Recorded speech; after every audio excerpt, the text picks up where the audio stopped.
कानून व्यवस्था को लेकर सरकार लगातार विपक्ष के निशाने पर है। प्रदेश में बिगड़ती लचर कानून व्यवस्था को लेकर मुख्यमंत्री अशोक गहलोत जल्द समीक्षा बैठक बुला सकते हैं। सरकार से जुड़े सूत्रों ने भी संकेत दिए हैं। बताया जा रहा है कि कांग्रेस स्टीयरिंग कमेटी की बैठक में भाग लेने दिल्ली पहुंचे मुख्यमंत्री अशोक गहलोत दिल्ली से लौटने के बाद गृह विभाग और पुलिस के उच्च अधिकारियों के साथ मुख्यमंत्री की प्रस्तावित समीक्षा बैठक में जिलेवार अपराधों की समीक्षा होगी और साथ ही कानून व्यवस्था को मजबूत करने पर भी चर्चा होगी। सूत्रों की माने तो प्रदेश में बढ़ते गैंगवार की घटनाएं सरकार के लिए सिरदर्द बनी हुई है।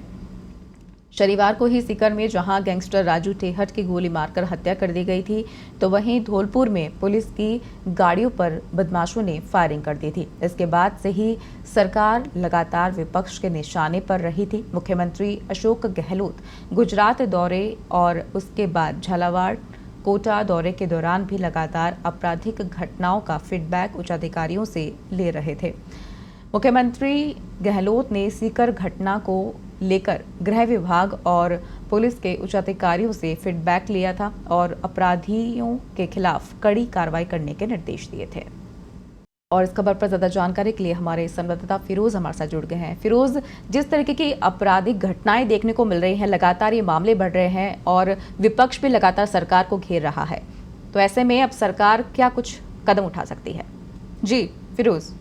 हाँ बिल्कुल, देखिए रोशनी, जिस तरह से कल घटना हुई है, सीकर में कल घटना हुई है, इसके बाद में कल करौली में पुलिस की गाड़ी में फायरिंग हुई है।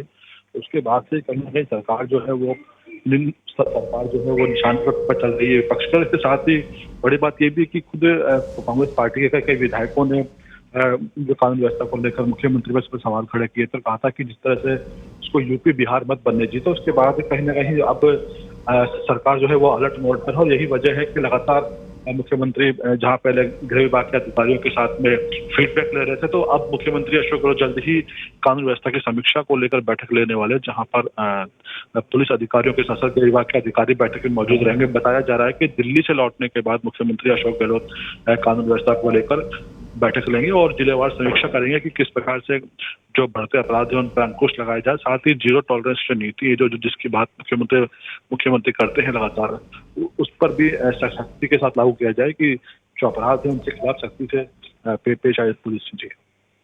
जी फिरोज, जिस तरीके से हाल ही में ये घटना हुई कि सीकर में राजू की हत्या कर दी गई और खुलेआम जो अपराधी हैं वो घूमते रहते हैं, जिस तरह की लगातार ऐसे मामले पहला नहीं है, ये कई मामले देखने को मिलते हैं, तो सरकार इतना ढीला रवैया क्यों अपनाए हुए है? हालांकि 2023 में चुनाव भी होने हैं, तो कहीं ना कहीं पार्टी को इसका खामियाजा उठाना पड़ सकता है। बिल्कुल, देखिए, क्योंकि लचर कानून व्यवस्था का मुद्दा काफी बड़ा मुद्दा है और खुद बीजेपी ने अपने जो आरोप पत्र है उसके अंदर कानून व्यवस्था को एक बड़ा मुद्दा बनाया है। और जिस तरह से लगातार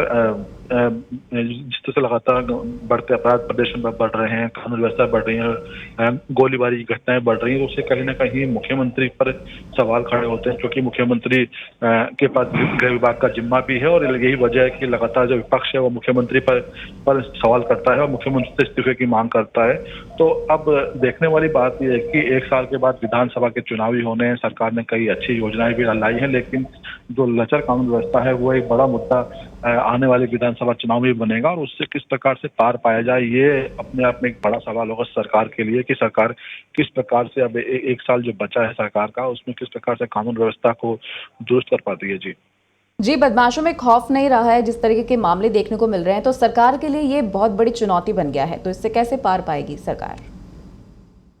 देखिए, लगातार मुख्यमंत्री कानून की बात भी करते हैं कि कानून व्यवस्था को लेकर सरकार अलर्ट पर है। आए दिन कई बार मुख्यमंत्री लगातार फीडबैक भी ले चुके हैं, जिलों के पुलिस अधीक्षकों से फीडबैक ले चुके हैं, गृह विभाग के अधिकारियों से फीडबैक ले चुके हैं, लेकिन फिर भी कहीं ना कहीं अपराध जो है वो लगातार बढ़ रहे हैं। और जिस तरह से अगर मैं बात करूँ तो पिछले इस साल की शुरुआत से लेकर कई सांप्रदायिक तनाव की घटनाएं राजस्थान में देखने को मिली हैं।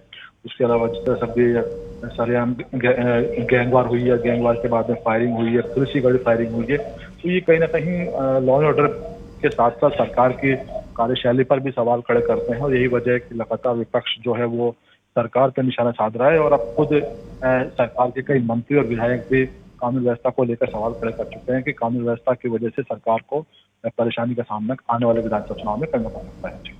जी फिरोज, तमाम जानकारी के लिए शुक्रिया।